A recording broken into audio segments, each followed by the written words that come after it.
Hi, it's Mark from the Digging Deep podcast. Just a quick one before we get started. Over the past few weeks, we've had more than 15,000 views and listens across the podcast, which is brilliant. So first of all, thank you. But what we are seeing is that a lot of people are watching and listening and not subscribing. So if you are enjoying the podcast, I'd really appreciate it if you could take a moment to subscribe, whether that's on YouTube, Spotify, Apple, or wherever you get your podcasts. It makes a big difference and helps us keep growing, bringing in great guests and improving the show each week. Also, give us a follow on social to keep up with everything we've got going on. Right, let's get on with this week's episode. There we are. Lovely. We're here. Back, Mark, already. Back on it. Mate, and what a hot, sunny day to be doing it on a lovely Saturday. Huh? Beautiful day, mate. Honestly, it's I've been out the dog. It's so hot I've had to keep the dogs in. You know, I've took them out this morning, but it's like really hot today.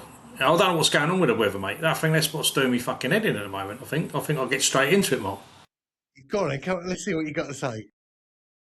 I think, well, we're talking about global warming and stuff like that. And I always used to go, oh, get on with it. We used to have some real solid snow, didn't we, when we were younger, and you knew that April was showers and May was a bit breezy, and then it started getting nice in June, July and August.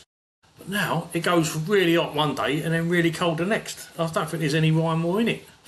But anyway, look, today I thought we'd get, before we get on it, I thought we'd just have a little grasp at, you know, we've been talking about operators and getting people in, and I don't think people really understand, some of the younger people, I don't think they understand the opportunity, Mark. You know? So I thought we'd have a go at, you know, should trades be paid more than graduates type of scenario, where we've been pushed down this traditional route. So university versus trades. A lot of people go for the apprenticeship route. Who's really winning it, you know? Did we push too many young people into university, do you think? And why are tradespeople earning more than graduates now? And, you know, like the 50k bricklayer against the 28 grand graduate that's just come out, you know. And what I mean by that is it's not like a young person versus mature bricklayer. The time it takes to get out the back end of the graduation, you know, they're about the same age from the time they come out of doing the apprenticeship. If actual fact the bricklayers had more practical skills, isn't they? So they're up to 50 grand flying, while the graduates coming out about 20 grand less when they first enter the working world. So, but before, you know, so I just thought, well, you know, for years in Britain, we're told young people one thing: go to university, get a degree, get a better life. But now, some tradespeople are earning much more than graduates are, and you could argue that, well, they go on to earn a lot more, but do they? I know a lot of graduates that have never ended up in the industry that they thought they were going to do. Electricians, plant operators, bricklayers, plumbers. Some are making, well, you know, I've written down here but about 50, 60 grand, but I'm telling you now, we know operators on 70, 80, 90,000, especially if you're getting into PTS and stuff like that. Meanwhile, you know, many of the graduates are leaving university with massive debt and struggling to find well-paid work. Most of them working in coffee shops if they can get that work. So today we're asking the controversial question: should trades be paid more than graduates? But before we get into that, what's doing your head in, Mark?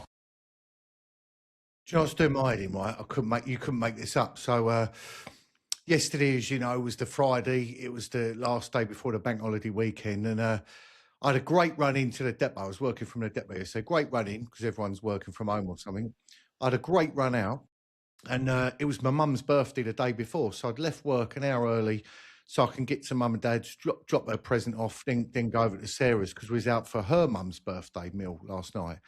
And you can't make this up, right? So the whole of Sittingbourne and the A249 is gridlocked because they've said, you know the bridge that goes from the mainland to Sheppey, the Isle of Sheppey, yeah? They suddenly there's emergency repairs to do with the joints, and they've closed the road. They've closed the road, right? And this is what's really making people angry, right? Is they've closed the road because the bridge, something's wrong with the bridge joints, and there's no one there, Mark. There's been no one there all day, and there's been no one there all night. And I struggled to get to mum and dad's. I had no chance to get to Sarah's, so I ended up coming home. And she said that one of her nephew got picked up from school at 3:15, and he got in at 10:15 last night. No water, no. Obviously, you know how hot it was yesterday. No water, no nothing. There's cars abandoned everywhere where people just give up and walked home, and it's still like that today. By the way, so I'm meant to be going like to Sarah's later, and I can't get over there, mate. It's gridlocked, and it's the stuff that's being said on Facebook. No one's there. It's all people are putting pictures of the road closed. There's a security guy asleep in the van apparently last night, and that's it. Who's looking at? Who's responsible? Who's the main? Well, I suppose the highways, is it? Must be highways, yeah. But they're saying they're waiting for. I don't really understand what's going on because they're saying that. So they only repaired the joints, by the way, a few weeks ago, and they're saying they're waiting for an engineer. And this is what everyone's saying. Where's the engineer then? What? There's one engineer and he's on holiday, is he, or what? So yeah, that's you can't get on or you can't get off the island at the moment. Yeah, it's really weird. But it's doing my thing because I'd obviously packed all my, like you have a night bag. I'd packed all my night bag, changed your clothes for the meal, clothes for today. Had the whole run planned. Couldn't get there, mate. Couldn't get there, out the window. And this day and age, is that right? Is that right? Is it? I don't know. No, it's just piss poor planning, isn't it? Again, by the fucking council, by highways, by all these people. They don't care because it probably don't affect it because the person who's made the decision don't live by you, does they? Nah. I'll tell you what really is bad as well, and it's really good at the people. There's a village called Iwade, and they were saying that the people in the village, because where all the traffic's trying to cut through the village as well, there's a certain bit that's really narrow. The cars, if you get a lorry go through there, it's basically you have to give way, but no one's obviously giving way, are they? But the residents of Iwade are out there directing the traffic, right? And quite rightly so. They're saying, well, where's the police? Shouldn't the police be doing this? Because at what point do I stop and go in for my dinner, like they're saying? Well, look, Mark, should trades be paid more than graduates? Is this just social media hype, or is skilled trades generally overtaking graduate careers financially? What do you reckon? Well, this is a really interesting subject, actually, Mark. And the more digging I did, the more interesting stuff I found. Really surprised me. Look, the average graduate starting salary is between 24 and 30 grand. The trouble with that is the student debt related to that being a graduate is 45 to 50k plus, by the way. Experienced trades, you've got plumbers 45 to 70k. Electricians 45 to 70, plumbers 40 to 60, bricklayers are on 50 plus, plant operators 40 to 65. So there's the trades earning the good money already. The graduates starting salary at 24 to 30 on average. A young apprentice can now realistically out-earn graduates before their mid-20s without the debt. Yeah, that's the big thing, isn't it? Without the debt, I think the debt's ridiculous. But for decades, schools have pushed university to the gold standard, and before I say did we undervalue, but I remember my own daughter, and I remember doing very well academic at school, and when she came back with her CSC, like the options they do, it was all very academically pushed by the teachers that had an influence. And I said to her, I don't want you to have an easy time, but maybe you need a little bit of out time, like maybe photography rather than geography, sociology, maths, German, English, you name it, all those academic history subjects. And when I went to the school, they fought for her to do these academic subjects, and there were so many of them because it goes towards their grading system, and our whole education system, I believe, including university, seems to be focused to academic subjects, and she struggled in sixth form because she burnt out because it was just too much rather than having that release. And so it's kind of like the gold standard, as I've said, it's been set by academic subjects and university graduates. But do you think we undervalued the trades then? I think so, Mark. Yeah, and like I said, the more I looked into this, the more I think we did. So, look, here's some stats. 50% of young people are encouraged into higher education. Oh, we've got the shortages that we've discussed on previous pods as well, like engineering, manufacturing, infrastructure, and we all know the shortages in construction. But just to put some kind of frame it and put some statistics against this, 37% of UK 18-year-olds progress to university through UCAS after school or college. Recent government data shows 60 to 65% of young people progress to level 4 plus education, use university degrees, while only 2 to 3% progress into higher or degree apprenticeships. Despite apprenticeships getting more attention, university remains the dominant route. 2.9 million people attended university in 2023, compared with 278,000 apprenticeship starts that year.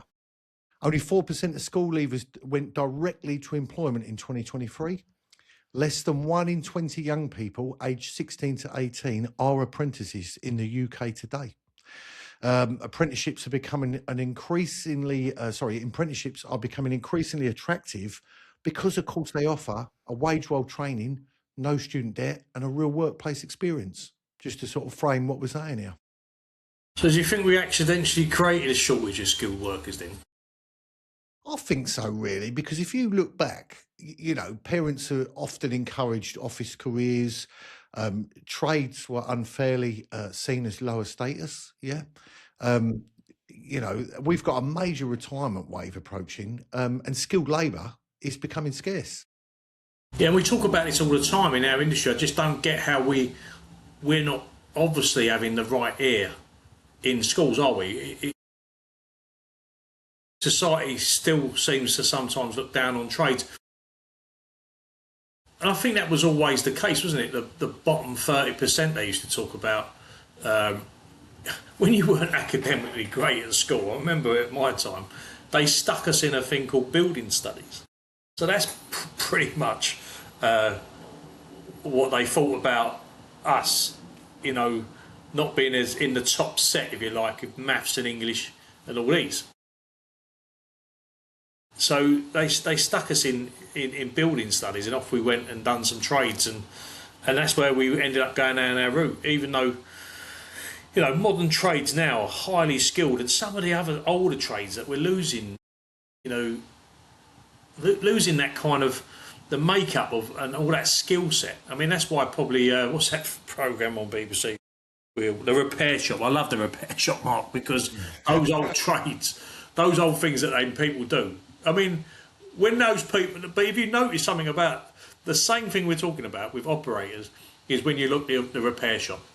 Apart from one young carpenter, they're all, and I think there's a metalwork bloke, 90% of them are all over the age of 55 to 60. And where are them skills going to be passed down to? It's just, it's just something, I don't know what you feel about it, but. Well, this is the thing. I mean, look, modern trades now require technical qualifications, compliance understanding, technology skills, problem solving, business management. And the thing is, the old stereotype of trades being low skilled work is completely outdated. Yeah, look, I always go back to that school's career officer. Did you ever have one of them? I don't know if we did. Maybe my school was like, maybe my school was for the people that really were bad, because we didn't. I remember leaving school, and I remember there was loads of things I would have done. Yeah, and it's like we always talk about. I fell into plant. It's a good job I did, because there was no help at school. I remember you got do you remember the red? I think it was like a dark red folder, and it was called National Record of Achievement, and you put your certificates in it. And that was it. Oh, we was always sold the dream. If you got your National Record of Achievement with your certificates in it, you can get a job anywhere. But could I? I remember going into the careers officer, and she was saying to me, oh yeah, look at your football and your sport about that. You ain't got to worry about anything. Like that you know, if you don't make it as a footballer, maybe you could do a trade. And that was their answer. They kind of categorised you into that. Well, you know what? There's not a lot of hope for this guy because he's obviously going to play football, and I wasn't a stupid person. I walked out with top grades, Mark, by the way, but I was considered because I played football and sport, and I didn't mind building trades. That I'm probably messed about a bit at school. That was the category I should go into. It's unlucky, Mark. You've lost. You haven't won. But you've got the booby prize, and that booby prize is construction. And I think maybe the mindset of schools is so outdated. I always go back to this picture. Maybe I can cut it in. There was a cartoon, and I've got it somewhere. Imagine the guy is standing there, the teacher, and he's got an elephant. I think we've said it before. There's an elephant, a snake. And then there's a goldfish in a bowl, there's a monkey, there's a lion, there's a few other animals all lined up. And the teacher's saying, well, like today, class, we're going to judge you on how you all climb that tree. Now, the point of the cartoon is that everyone's different, aren't they? They've all got a different skill set. You know, the monkey's obviously going to be able to climb that tree better than the goldfish, who can't even get out of the bowl. But what... And that's where school, I think, the mindset is completely... Do you remember years ago when we did start to change the apprenticeship sector in here? We'd done that Trailblazer, and the Trailblazer was based around that it was all about trying to get the real skills, and the only way you're going to get the real skills is to get all the people involved. So we did it with Flannery's, Lynch, O'Brien's, everyone was involved, all the big top plant hire companies, and we changed it, the way that the apprenticeship for operators was around. And one of the reasons because of that, it was because, you know, you had colleges, they were just ticking the box, and I think schools are doing that as well. They just tick the box because it's easy. How do you control a mass 30 or 40 people? In colleges, they used to do ones that were simple to pass. That was plumbing and hairdressing. That's all you fucking had, wasn't it? Plumbers and hairdressers. And in school, it's the same thing. How do you control everybody? If you have a class where you've got to practically do things, it becomes mayhem. That teacher don't really want to get involved. So if you sit everyone down and go, right, we're going to do 1 + 1 = 2. Everyone's in line doing that, aren't they? They're all sat and controlled. And I think that's the whole thing behind it. I don't think there's any other rhyme or reason, because I don't know. I think you should be identified. In actual fact, I'd like to do like a small psychological test, possibly. I'm playing about with for children to see what they're actually good at. They should be doing that, and then go, right, I'm very creative. This person's very academic. This person's very whatever, and maybe that's the route that they then work on. But you know, let's go back to it. Does schools still have an outdated mindset, do you think? Do you know what? I think they do, Mark, and this is why we've got shortages in construction. I mean, look, careers advice is heavily academic. Apprenticeships, as we know, are often massively under-promoted. Yeah, and university, for some reason, is seen as the safer route socially, isn't it? Yeah, you know, if you talk to anyone, everyone goes, "Yeah, he's going to go to university. She's going to go to uni. Can't wait for him to go to uni." It's just because. For some reason, the mindset is that university is seen as success, isn't it? Yeah, and I kind of get that in the old money, but now we've been talking about AI and bits and pieces like that, and their genuine work has been taken off. Some of these jobs have now been devalued. I'm not too sure, unless you're a doctor or a lawyer, and not everyone wants to do that. I don't know why the apprenticeship option in construction or other engineering or other practical skill sets are not promoted more in schools, because what's happening is people coming out of university and then they're not getting what they think they're going to get, and then they have to retrain anyway. I mean, what a waste of fucking time. But look, you know, and when it comes down to it, who's actually earning more? Let's talk honestly about the money. Who's actually winning financially right now, do you reckon? This is where it really opened my eyes up, Mark, when I've done a bit of digging here. I mean, look, one of the things we've got to mention when I read this out as well is that, you know, graduates are having to rent or they're living at home longer. So when I read these out, you've got to remember that some of the people that have gone to work straight away may have got mortgages and stuff. So look, here's some actual examples. So graduate careers, civil engineer, 28 to 35,000. Quantity surveyor, 26 to 34. Graduate site manager, 28 to 36. Accountant, 25 to 35. So look, let's say if I scroll without reading them all out, they're kind of mid to late 20s to say mid 30s. Yeah. Yeah. If I go down to the apprenticeships, this is huge. Plant operator, 32 to 45. Plumber, 28 to 38. Experienced or self-employed, 50 plus. Ground worker, 28 to 40. Builder, fabricator, 28 to 40. Carpenter, joiner, up to 38. Heavy plant fitter, 50 plus. Scaffolder, 45 plus. Bricklayer, 50 plus. So actually, it's the apprenticeships that are earning more money without the debt. Yeah, so, yeah, as you say, look, trades are offering a better return on investment, aren't they, than a degree, especially at the moment, and without the debt. And do you know what the myth is? We had like Liam Moore on a week or so ago, and you know that guy was a super intelligent guy, isn't he? He likes to crack. He's not what you'd call a normal run-of-the-mill, what people perceive an operator to be, is he?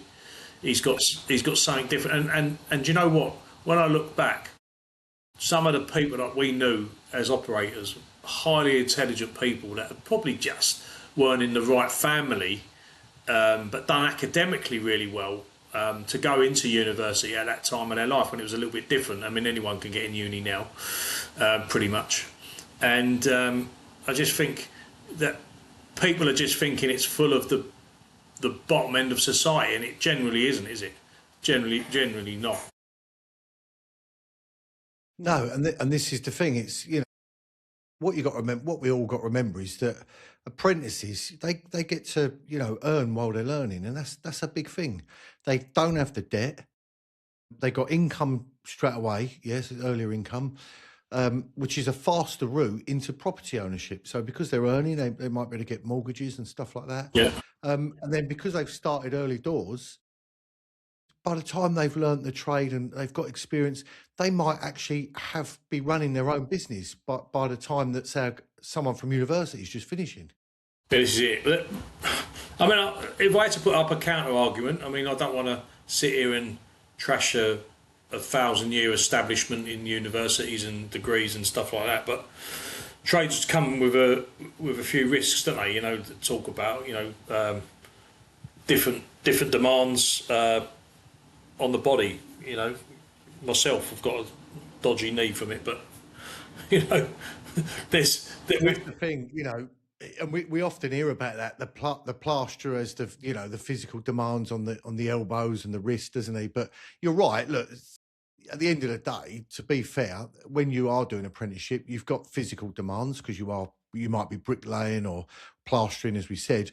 You might have the self-employment stress. If you are then going to go out to be your own boss, you've got that stress of running your own business, being your own electrician, your own plumber. Obviously, because you're on the tools, on the coalface, there is an injury risk.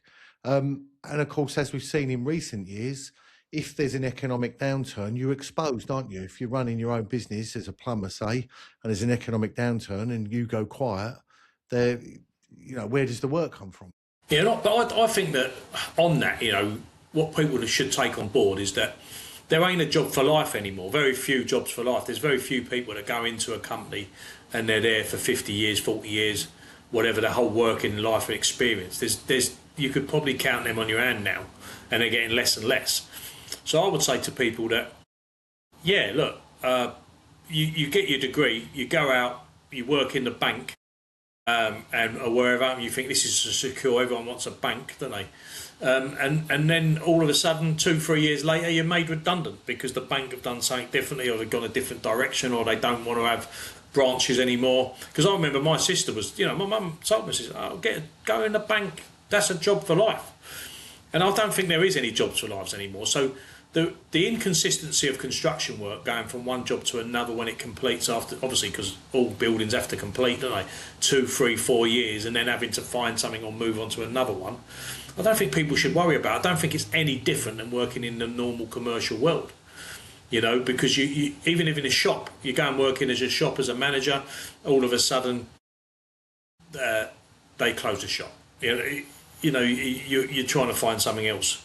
But look, we're in a labour crisis. We've said this. This is why we're banging on about this for the last few weeks and bits and pieces. Construction is desperate for workers right now. How serious is let's just go back over that. We did that a couple of weeks ago, Mark, but let's just bring them stats back up. How serious is the shortage? Yeah, I mean, look, I think this is key information for anyone listening, young people that may want to be getting into the industry, So, look, according to the CITB, the UK needs 251,000 additional workers by 2028. The vacancies are now peaked at the moment with 51,000 open construction roles. I mean, we're crying out for people. And this is the problem. 25% of the construction workforce is over 50 now. Yeah, that's a big concern. And we keep on talking about it. I listen to other podcasts and, and people are banging on about it, but no one seems to have the answer. And obviously wages are rising because demand is massively outweighs supply. And there's a reason for that as well, Mark, isn't there?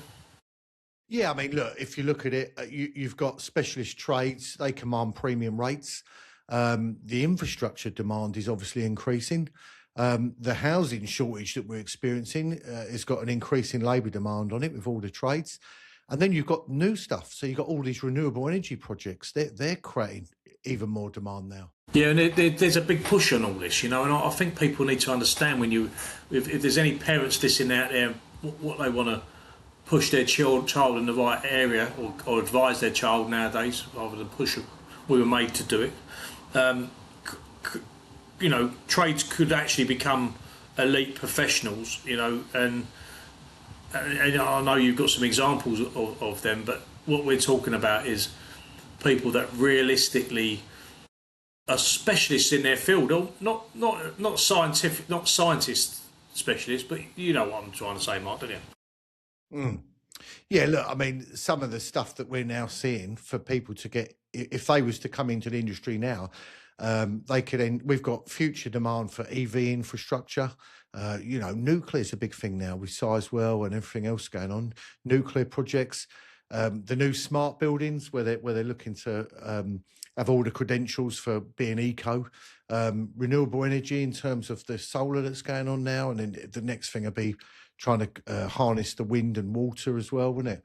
Then you've got all the retrofit programs, and this is the thing, the future trade person may look far more like a technical specialist than people imagine, to be fair.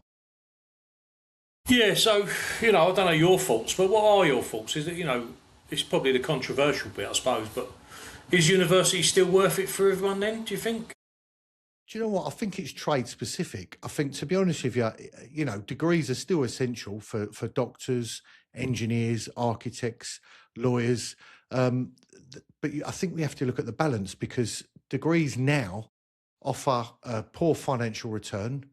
They don't guarantee careers, by the way. And this is the biggest thing, and I feel for the youth today, because they then they leave with major debt.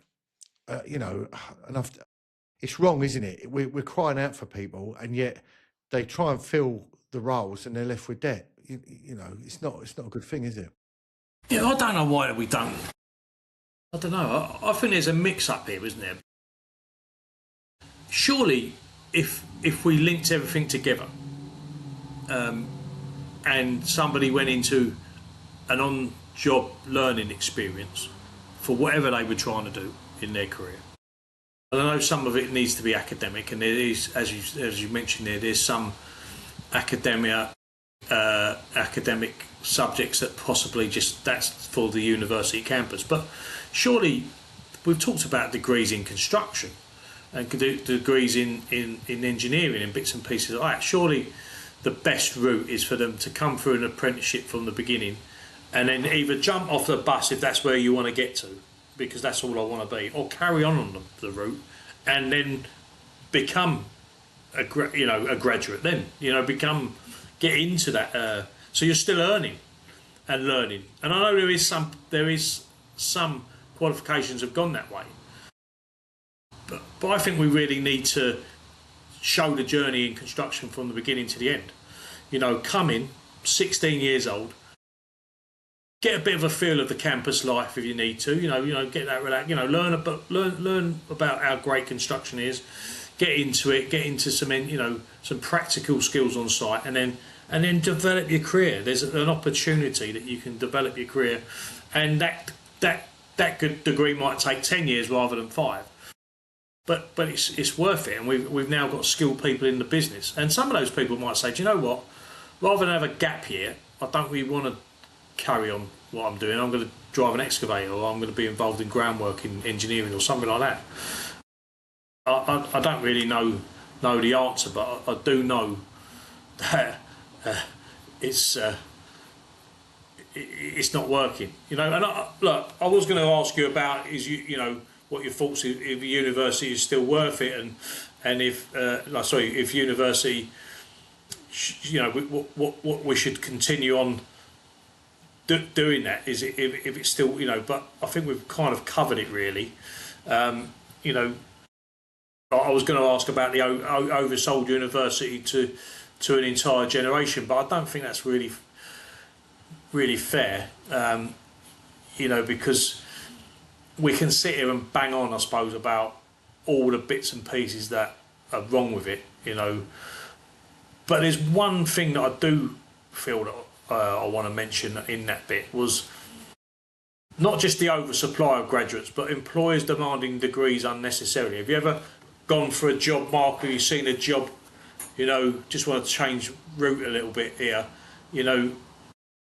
that you think that's a job I can do?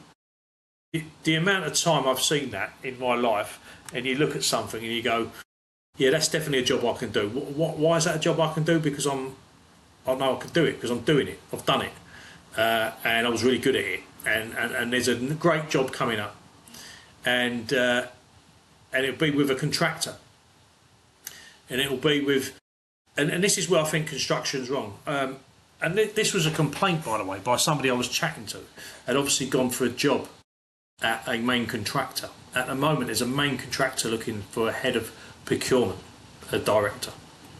And the person I was talking to who went for this job, I would have said he was nailed on for that kind of role. What a great CV with excellent procurement, working for different things. But because this particular contractor wanted a degree, he didn't get considered. Never mind an interview, Mark, he didn't get considered. And you think, hold on a minute, this guy's got 30 years in construction experience, and some HR person has overlooked that. And I don't know who's going to get the job. It was Costain, by the way. This is the trouble, and you're right. I have seen that, and I've seen that on many examples where you've got a job, and I've read the description, and I think, wow, my mate could do that. Yeah, my mate's been doing that for 30 years. You're right, he's all over that. And then tucked in there at the bottom, it's got degree in manufacturing and engineering, and you think, there's nothing this guy doesn't know, right? But so you want to, and you'll remember, we worked with a guy, I don't know if you remember, and this made me laugh, right? Because this is just shows you how ridiculous it is, right? We was chatting to a guy we work with, and he said, "Oh, I've got a degree," right? And I said, "Oh, all right. What have you got a degree in?" And I can't remember the actual name of what the course was, but it was something like Suntazan's Stealth War Academy, right? historic stealth war. And I went, I didn't even know you could do a degree in something like that. And he goes, yeah. And I went, so like, where did you feel like you're in the wrong role? Did you want to be a history teacher then? Did you want to be? He goes, nah, just needed a degree. Yeah, that's it. I've got a family member. I won't even mention them, but they got a degree in Anglo-Saxon history. I mean, fantastic. I mean, what can you do with Anglo-Saxon history apart from teach more people about Anglo-Saxon history? So there's a circle here, you know, that we're going to end up with a load of people who have got degrees in Anglo-Saxon history. So all we're going to end up with in 10 years is 10 more teachers that want to teach with 10 more sets of people. I mean, but it absolute, crazy. But look, let's get down to it. Should you answer me that question? Should trades be paid more than graduates? Look, at the end of the day, it's an interesting argument, and pay's got to reflect certain things. At the end of the day, scarcity, skill, responsibility, demand, economic value as well. Yeah. Well, maybe the issue where we're talking about isn't that the trades are earning too much. Maybe some graduate salaries don't reflect the reality anymore, perhaps. No, I mean, look, what we've got to remember is now, we're seeing this now, market forces are shifting. Skilled labour is now becoming harder to replace. And we have got an academic oversupply in some sectors because there are many people coming out of university, I've got this degree. But the trouble is, because, as we said at the beginning of the pod, because they've all been pushed down that route, they've all got that degree. But what about the bricklayer? What about the ground worker? What about the plumber, the electrician? We ain't got them. No, and I think that people have sold that thing that you go to university, you will get, and you can demand, and that's the word, X salary when you leave.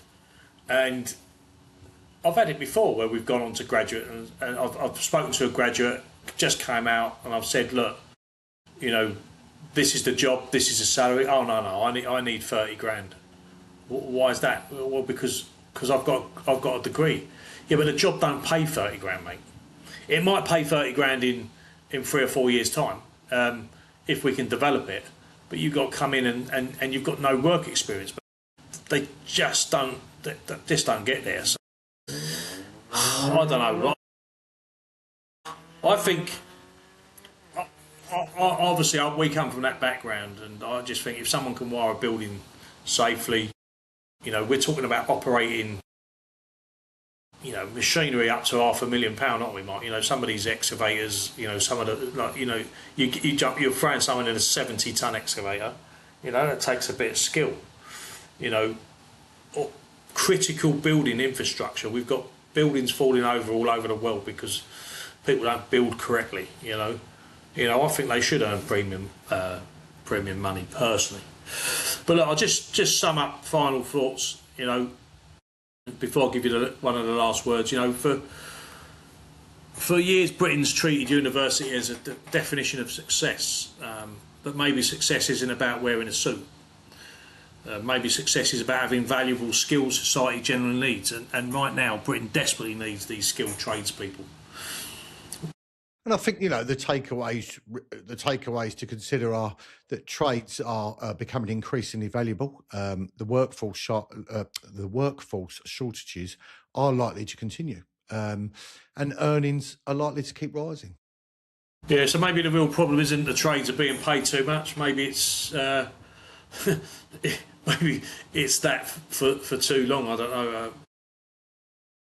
We simply don't value them enough. I think that's the trouble. We don't, and I don't think society understands enough about the skill set. All they do is drive down the road and go, fucking hell, there's another building going up again. It makes me 5 minutes late for work. You know, and they don't appreciate the skill set that goes in. But then they walk into their houses every day and their offices and their newly fitted out restaurants and stuff like that, and they just don't appreciate what's around them. You know, but they do when the toilet don't flush. That's all I've got to say on the matter. But I think we'll close up there, Mark. It's been a quick in and out today. Thanks for joining us again. I'll see you next week. No problem. See you next week. Take care, Mark. The opinions expressed within this podcast are solely the individuals and do not reflect the opinions and beliefs of the sponsors or its affiliates.